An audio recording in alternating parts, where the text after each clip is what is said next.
Welcome to the Business Women Australia podcast show, the podcast that brings together industry leaders to discuss the latest trends, insights, and strategies. So sit back and relax.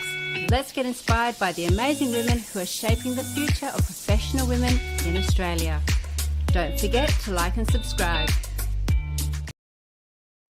So welcome to the Business Women Australia podcast show. I'm Lynn Hawkins. I'm the founding director of Business Women Australia, and I'm delighted to have you all here with me today. I'm streaming in live from the beautiful country of the saltwater people of the Noongar Nation, and I'd like to acknowledge the Indigenous peoples of our entire country who have lived and celebrated on their lands for tens of thousands of years, and pay respect to elders past, present and emerging. These are worrying times, and I stand in solidarity with First Nations people. Now, on our show today, we have the wonderful Amanda Cole. So whether you're listening live across LinkedIn or Meta or YouTube, or you'll catch up on Spotify, iTunes, you're in for a real treat today, because Amanda is a strategic growth facilitator at Spark, and she's the chair of the Exit2030 Peer Group, and she's going to share her insights about being exit ready, how to prepare for a strategic business transition. So after building successful business over years, even decades, many founders ask, where should I exit, or when should I exit, and what are my options? How do I maximize value? How do I step back without walking away? And how can we assess whether the business is truly exit ready? There's so many questions that come up. So I'm really pleased to have Amanda here. These are questions that I've been asking about my own business. So I'm sure that our listeners have got so much that they want to learn about, and we're going to really unpack what that path is to a successful business exit. So let's start with your journey, Amanda. What led you to specialise in strategic growth for founders in private and family-owned businesses?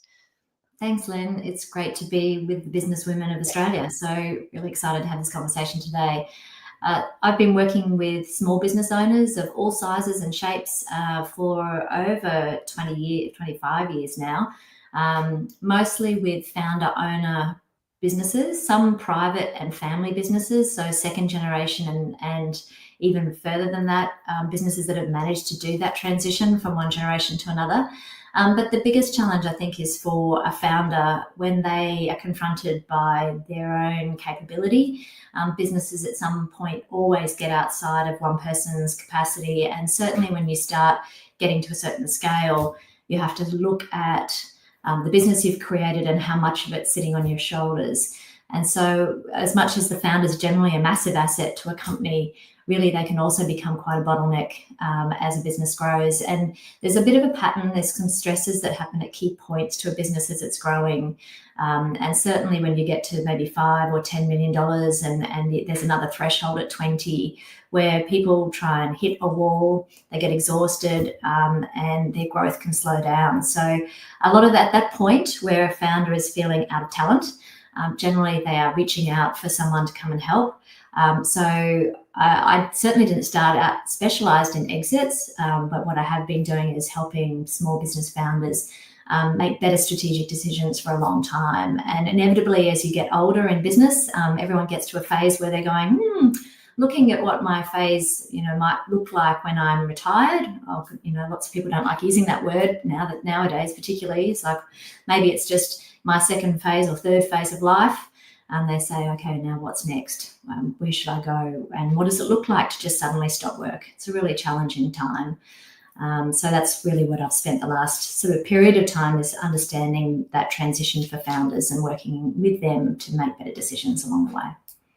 So we're in very good hands today. And, we've had some chats pre this show, and you've talked about that importance of preparing 5 years out. I think, I called you and said, I don't know, what I should be doing with my business. Maybe in the next few years I'm looking to exit. And you were going, Lynn, this is really more important to be thinking about these sorts of things with a good 5-year plan ahead. So why is that timeline so critical when it comes to exiting or transitioning a business? Well, I think with all of these things, it's not about actually making that exit happen. It's actually being prepared. So ideally, we want more choices when we have our own business. And that means that when you're not ready to exit is really when you need to start doing it, because everything you're doing towards an outcome, whether it's any kind of transition, is actually creating more value. And that's basically what we're after. If we run our own companies, we want to maximize the return on our time and obviously the risk that we've put into starting and running our own companies. So even if you just said, today, I'm going to start looking towards that, ultimately what you're going to get is a business that has better profit returns, potentially less stress for you as a founder if you make the right choices early enough. And you're structuring your business to have other people start carrying the load alongside you. And those are the kinds of things that start to build business value for you when you're looking at perhaps transitioning the business to another owner or manager. Even if it's internal change, you're still going to be having to put some really key decisions in place, and it does take time. So when we talk about 5 years, that seems a long time in business, but really, if we're talking financial years, what we're wanting to see from a buyer or an investor's perspective is if we've got 3 years of predictable returns. That's the most important thing. So you can say, okay, well, in my last lot of 3 years of financials, have I seen a few key numbers moving in the right direction? So we're looking for EBITDA margin growth. So that's the amount of cash that's being generated in the business, and that it's predictable and that it's increasing year on year. It's not okay to just have one fabulous year and then have a couple of really negative years. So what we really want to try and do is have the intention that for a period of time, we're maximising our financial return. And so that's one of them. The other thing is too, that if you think about strategic growth, as a founder, we tend to reinvest in our businesses. A lot of business owners don't take a lot of dividends. They're really investing for their future, and they want to see growth and seize opportunity. But the kinds of decisions you make strategically along the way may not be the kinds of decisions that create EBITDA margin growth. So, you might spend a huge amount of money on a CRM one year, and then have to wait for that money to return back to you. So 5 years actually, in the grand scheme of a business, when we're talking about return on investment, is not very long. So if you've made a couple of really key big decisions to reinvest in your company, then remember, you've got to have 3 years of business where it's just generating cash and generating profits, so that a buyer can say, hey, this is predictable. I know what I'm going to get when I buy it. And sort of one of the big questions that business owners are asking themselves, particularly when they've been running their business for a while, say they've been in business for 5+ years and they're starting to get into those $1 million revenue turnovers, getting to the 2 million plus. You've talked about the milestones of 5 mil, 10 mil. What are the big questions that they're asking or should be asking around those early sort of jumps to those, multi-million-dollar revenue streams?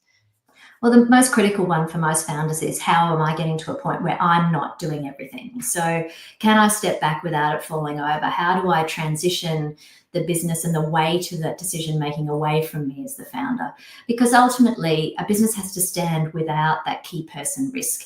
And so if I'm an investor or a purchaser of your business, unless you're coming with it, I probably don't think that it's as valuable to me. And most founders don't want to stay on. That's the whole point of transitioning their business away, so that they can go and do other things with their life. So it's a really important decision to be able to show to anyone coming in to take over your business, how is it going to run without you? Then, of course, that balance between investing for growth and getting returns out of your company, and then what kind of risk am I looking at taking on, and how long does this really going to go for? Because it's really important that you've got that longer term horizon in plan, especially when you're getting to your late 50s, early 60s. Time can sneak up on you really quickly, and suddenly you've got to make a hard call, and perhaps you're not ready. Well, tell me about it. It does. I've just been reflecting on how quickly life goes. Those 40 years, the 40s went so fast, juggling careers and kids, and then the 50s were like, okay, this is my year to build it up, and then suddenly I'm looking next year at being 60. And this is really quite heartbreaking. So many of my friends who are baby boomers who've built incredible businesses have ended up closing the doors. And, that's really, to me, that's tragic, particularly when it's often a woman who's given up on a lot of her own super. and hasn't necessarily invested in that wealth management plan. And the business itself was, potentially in the back of her mind, was going to be that little windfall at the end of her career that was going to enable her then to go on the boards that she's passionate about and do the for-purpose work, but actually ends up just sort of walking away. It's all too hard. So, why do you think so few businesses actually sell? When we look at the stats, 60% of Australian SMEs are owned by baby boomers, but most have no succession plan. Yeah, it's quite scary, and there's a massive generational wealth event that's going to happen, particularly in Australia, because of the age demographics. There's just so many businesses that have been founded, and they are run in most case by a founder, and they've got a small team.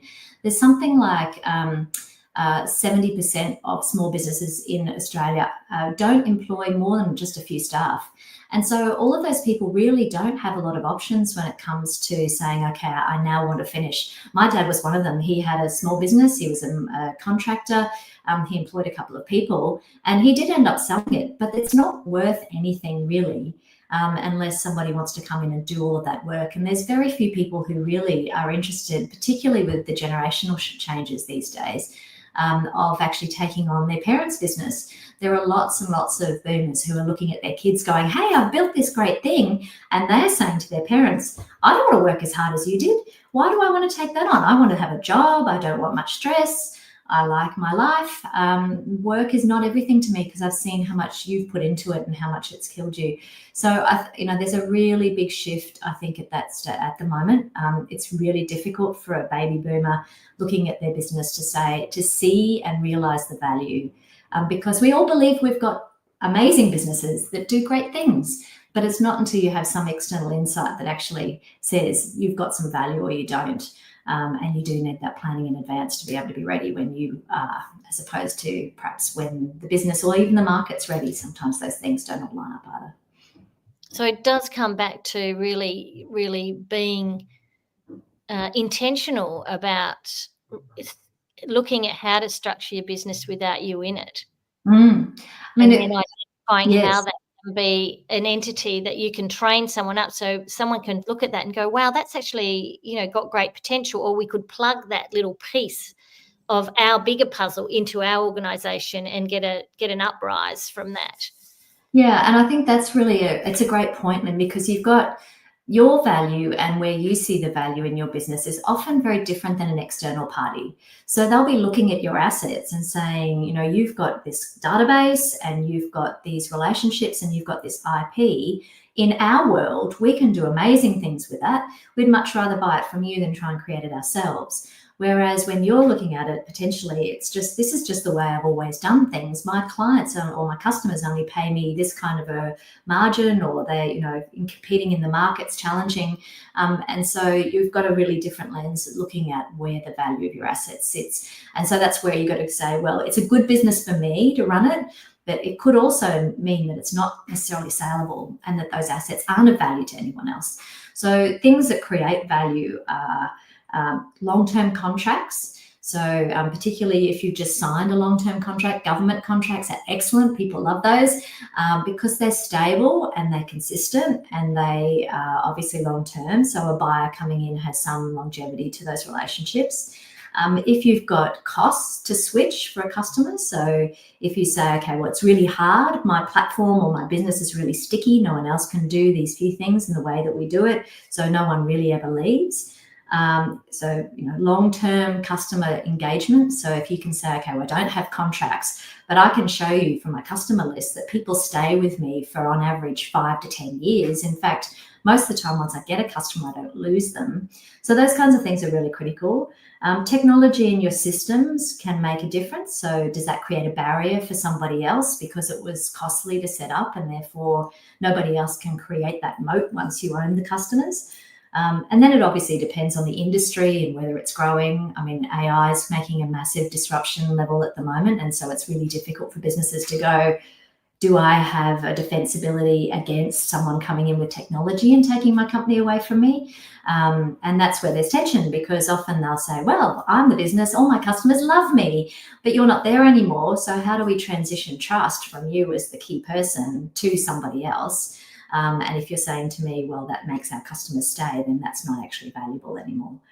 So there's a whole pile of different things that actually create value for business owners. And that's part of helping businesses to understand where the value drivers are. It's really critical. There's so much in there to really think about and apply back into your business to really do that sort of audit on how is our business actually going against those critical things that Amanda's just raised. And obviously you've established and you lead the Exit2030 Peer Group. Tell us about this initiative and the kind of transformations you're seeing in the business owners who join. So obviously that's 2030 is that 5 year from 2025. Does that mean next year you'll set up the 2031? Potentially. I do have some backup URLs just in case, like when we get to the point of it being done. The whole point of this is really to be able to enable people to share those experiences. I mean, there's a huge amount of support, and this is a really difficult time for a lot of business owners because it's their biggest asset. And to your point earlier, that there's a lot of people who go, on the back of my mind, I'm building this thing. This is actually my super fund, as in when I sell the business, I'll actually get that money again. And so it's a real shock to find out actually maybe it's not going to give you as much as you thought it was. So to be able to share those experiences with other people in a confidential setting is really important, because it's a big transition. Not only do you have to start looking at your business differently, you also have to think about yourself differently in terms of, well, who am I if I'm not the face of this business, or if I'm not even working full time, what does my life look like? There are a lot of people who are quite happy to just go home and go gardening, or, I hear a lot of men particularly say, oh, just play golf, but you can't play golf 8 hours a day, every day. It doesn't matter how much fun you like to have. There's just not there's always more time. So, I mean, the whole point of the group is to allow people to share those experiences and to get support in a really confidential way, because that's the other challenge with this part of, or this process for business owners, is in most cases, it's completely confidential. Nobody apart from their closest family will understand that that's what they're going through. You can't tell the market. How do you have conversations with your customers or your staff? By the way, I'm kind of getting ready to sell, because you want that to be the last thing that happens, not the first thing. So having people to bounce ideas off who are going through a similar thing helps them make, hopefully along the way, have the courage to make hard decisions, and sometimes they're tough. That's a lot of psychological support, I think, in a peer group like that. It's tough because it's like it's your baby and you've been growing it, and to actually step away from it and take yourself out of it, it raises a lot of issues and concerns, and knowing that the future is going to be different for your business, and it could look different and behave differently, and the things that you might be feeling that you've tried before and haven't worked, it might be the very things with a new lens are the things that need to happen in the whole way. It's very challenging, and I'm finding that quite challenging, but refreshing at the same time. It's scary. It's very scary. So I've got a couple of stories, if we've got time for a couple of quick stories with founders, because I think everyone looks at this transition differently. So a founder I worked with not that long ago put in a CEO and virtually just went fishing straight away, which is an unusual thing. And luckily the business was well structured because we'd spent some time doing that. But he basically said, I'm out, see you later. Time for me to go and do what I want. I want to spend time with my family, because he's still fairly young. And yet I've got another founder who's just sold her business, and she's really looking at, well, I've got grandkids, which is the whole point for her of actually putting the business up for sale for this, I want a new phase of life with my family. And she's really looking, after 20 years of running her business, she's now unemployed. Like, how does it's a massive shift to go, I'm used to overwhelming pressure, thousands of emails, people needing my attention, people wanting my input, people needing my decision making. And for me being, a lot of people, that's where they get their sense of self from. So it's renowned. I've done some work with an M&A advisor, and he says that after a lot of his clients sell their business, that they do have a period of depression because they are so connected. When you're a founder of a business, it's so much a part of who you are. It's your child in a way, but it's also so much of your identity. So who are you if you're not that person? It's really a challenge. It is a challenge. It's a big challenge, and it's. I'm sure anyone with long and extraordinary careers feel the same thing when they leave their roles. And these are the things that a lot of baby boomers are facing right now. Is how does that post crazy work, out of balance life with the juggle look now with time on my hands, and how do I lead a purpose-driven life that bring me joy and where my contribution is valuable, whether that's at home or in the community. So it's a great and exciting time ahead, I think, for the talent that we've got in the more senior people that are leaving the workforce, whether they're business owners or not. But you talked a little bit about the surprise that some people might get about their business not being worth as much. So tell me about these misconceptions around business valuation. Well, it is a problem because buyers aren't going to pay for all the things you value.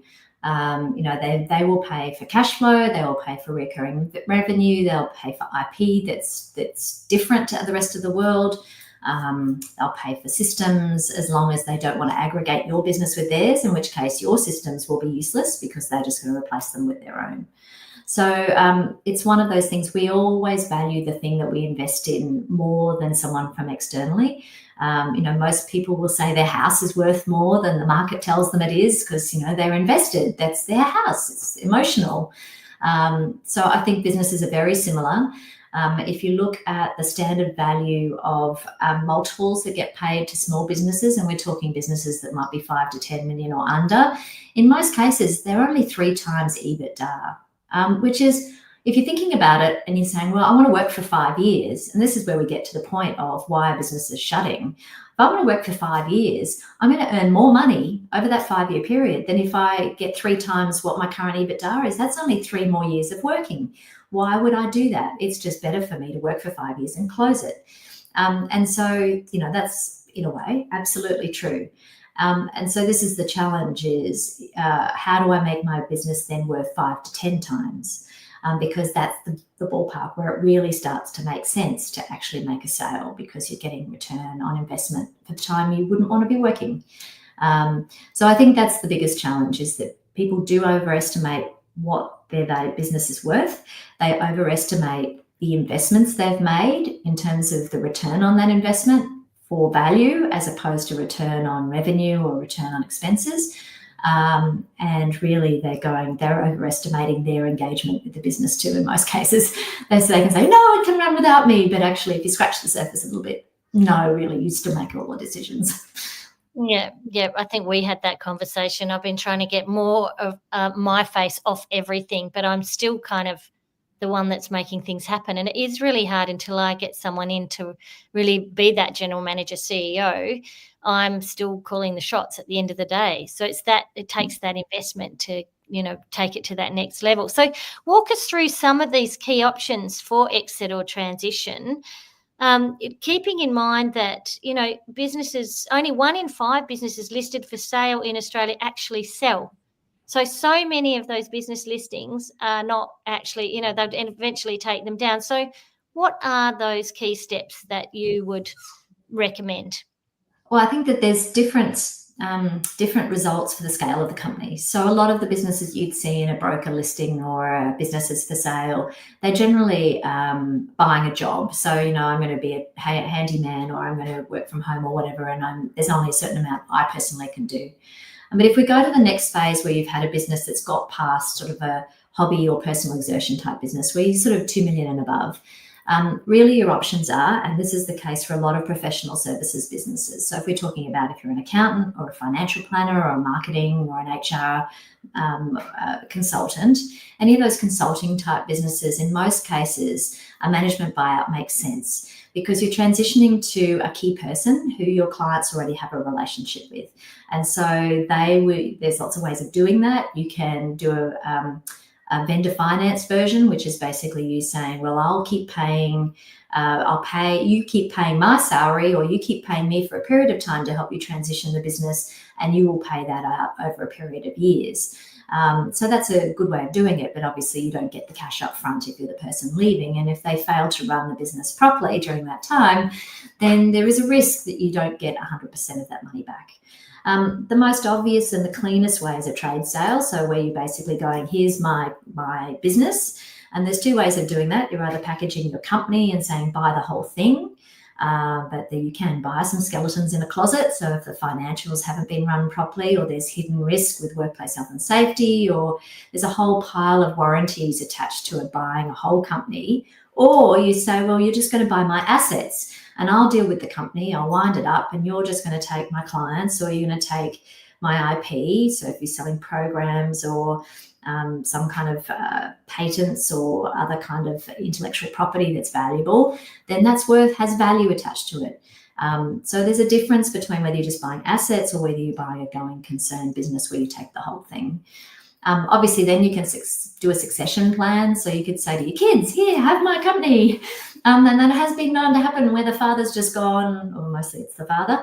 Oh, by the way, I've decided to retire. Here's the keys. You can start tomorrow.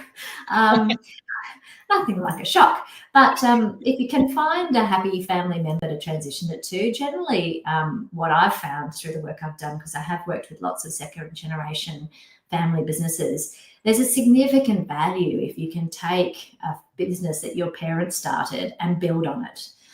Because that traction and market presence takes so long to build.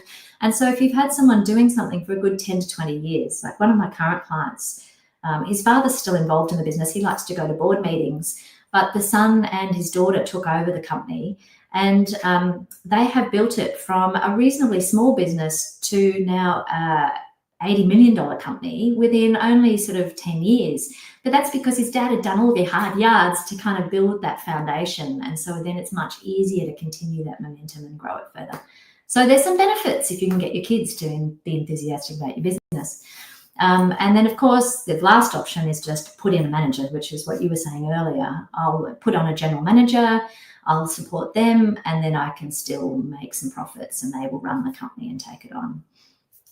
Yeah, it's very exciting hearing you talking about it, because I think a lot of business owners don't actually talk to someone this is their specialty. They might talk to their accountant or their banker, and they'll help them with the processes around it, or helping finance whatever needs to happen to get it sort of ready.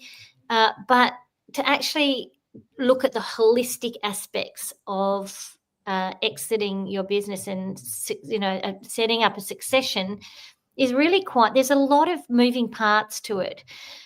We've talked in the past about setting up an advisory board. I've set up one for Businesswomen Australia last year, and that's to sort of help me moving sort of out of working in the business to working more on the business, and it has been extraordinary. Tell me about how these advisory boards can help family-owned or privately owned businesses, because they often don't think about those kind of roles when they're owned by as a private entity.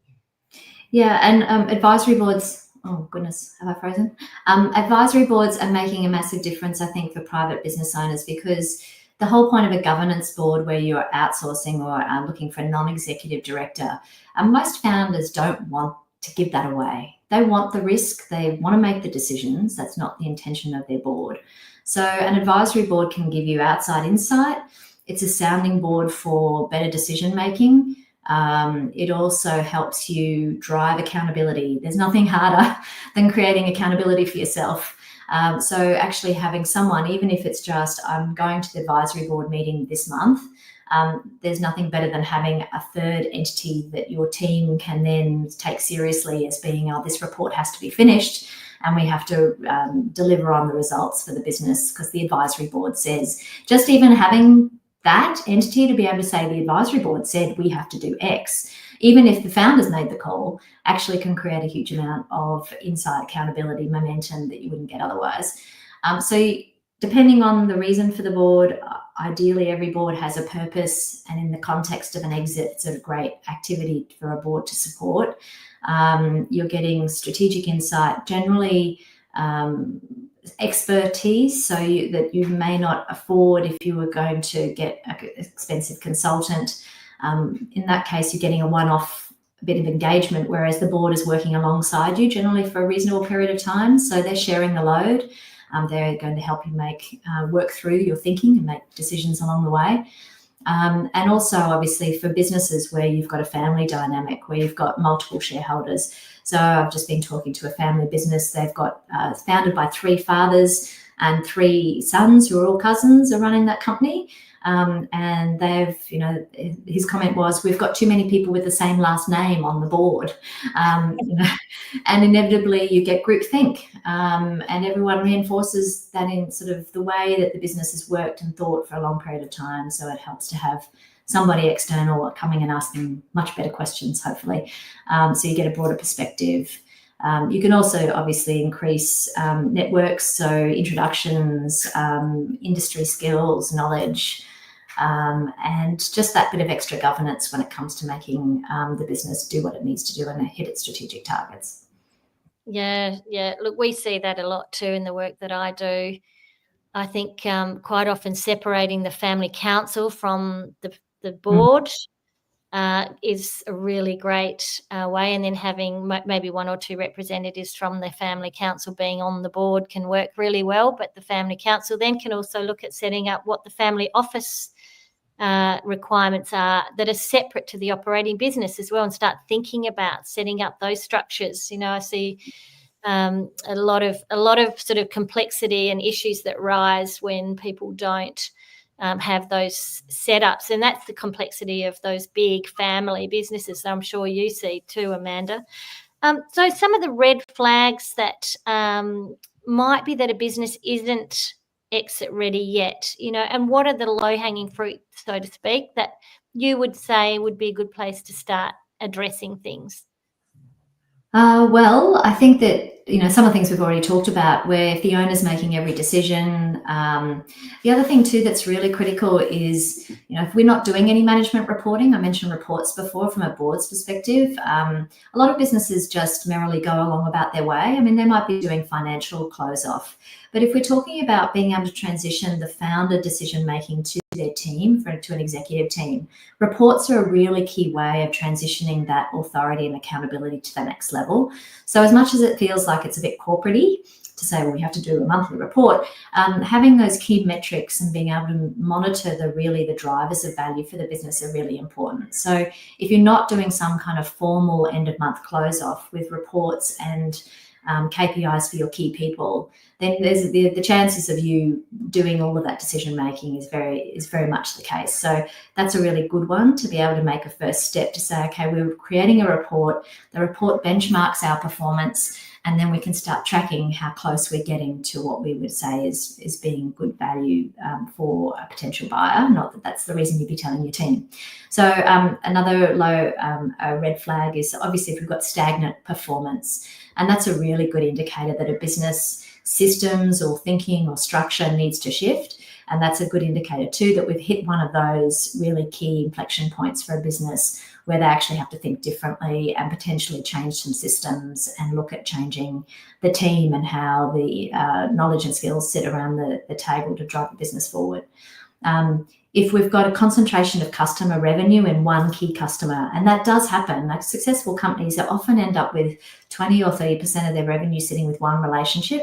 And that's a really big risk for a business because obviously if something happens or something happens to that company, then that's a huge amount of revenue to replace very quickly. So that needs better strategic decisions. We also want to see sales generating a return, and inevitably the founder is driving a lot of the sales themselves because of their profile and the connection and the brand relationship and their reputation. So we want to try and see that we've got a repeatable sales process so that if an investor comes in and says, I'm going to put $2 million into this company, I can back that $2 million will deliver this return because it's got a repeatable, structured sales routine that delivers results. And apart from that too, obviously the founders, the external people are looking at your team. Have they got the skills? Are they bringing the right kinds of support to the business? Are they actually capable of stepping into a leadership role and taking over from the founder? Because sometimes even if you haven't replaced yourself, some of your team could step in, and then so that's a good sign. But really, if we've got actually, one of my clients said to me the other day that there was crickets between them and the next generation of leaders underneath them. There was just this big silence. And I was like, that's a really great way of explaining it, because you've got a whole pile of just doers and one decision maker, and that's a really big red flag. So you have to get your numbers right. You have to get the reports and the routines, the cadence of reporting right. You need to make sure your systems and processes are enabling your team for scale. That you've got a way of getting an org structure set up, and that you've got people to delegate to, and then how you make sure that works, and then obviously managing risk and making sure your customers are creating repeatable revenue. And now a lot of those decisions are strategic, so they're really strong. They have important strategic choices that enable the business to be productive longer term. So an advisory board makes a big difference to be able to help support a business owner to put some of those key decisions in place. And that describes such a successful business, and one that's very attractive and will lead to a lot of great options for the business owner in terms of considering their exit strategy and to get the greatest value from their business. So for those who are listening today who aren't ready to exit yet, what's the one thing that you would suggest that they start doing today to increase their future options and the value of their business? Well, I think that you've got to think about, okay, going on a really long holiday, as opposed to the inevitable hit by the bus analogy. Let's assume that you're about to go to Greece and you'd like to be there for 3 months. How would you make your business run while you were away? It's just a nice story to be able to say, well, what would happen? What would be the impact on my company? Where would I see in 6 months' time that if I wasn't there for a large chunk of time, that it would actually start showing up? So if you can build systems, if you can sort of see some numbers, if you can start transitioning away from you being the sole decision maker in your business, then you've got a lot more potential for being able to have the business continue. And so a lot of companies will operate really well without a founder, and they'll just keep ticking over because they've set those sort of foundations in place. And that's okay. Even if you're not going to get growth, but the business keeps operating at the level you'd expect, then actually that's a pretty strong business. It's stable. And it's actually something that somebody else could come in and take over. So the most important thing is go on a holiday.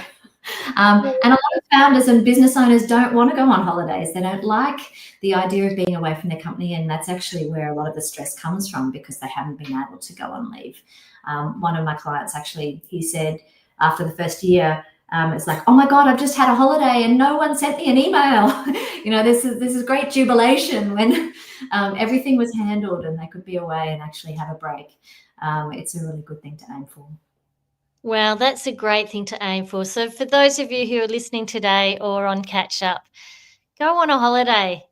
But just before you do, just check that everything's in place. It's not all going to fall in a big hole. Reach out to Amanda Cole. You'll find her on LinkedIn. She's got her own website. You'll find her through the Spark website or Exit2030 and on the Business Women Australia directory. And in our show notes, you'll find out more information about Amanda. She is an extraordinary brain and a wonderful person to tap into. If you're starting to think about what your exit and succession strategy is, reach out to Amanda and have a chat. Thanks so much for coming on the show. This has raised so many questions for me. I've just got a bunch of other things, so we might have to get you on again next year, Amanda, and pick those extraordinary brains and that experience that you bring to the table. Thank you so much for being here. You're welcome, Lynn. It's been a pleasure to have a chat. It's been great. It's been so good. And for those of you who have been thinking about joining Business Women Australia, what are you waiting for? We would love to have you join our community of leaders, business owners, entrepreneurs and founders, executives and professionals who support business growth. We would love to have you. There's a place for everyone at the table. We're around every state and territory in the nation. We have 2 monthly online meetups. One is our newly launched Cafe Conversations on the first Tuesday of every month. That's being facilitated by our board member and chair, Wendy Harper. And on the last Thursday of every month, we have our Virtual Members Connect, where we tackle lots of issues that our members raise in a roundtable format, where the brains trust and the peer group is extraordinary in the room. So if that sounds like the community that you would want to join, we're not just networking, we're really about sharing our knowledge and experience. So please think about joining Business Women Australia, and you'll find us on our website. So we'll have you again next year, Amanda, if we can entice you to come back on the show. Thanks, Lynn.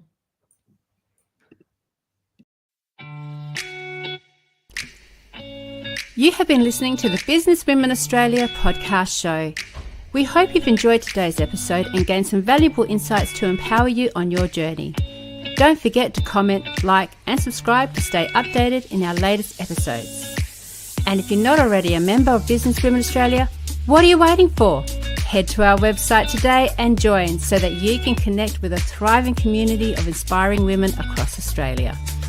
Thank you for tuning in, and we'll catch you in the next episode.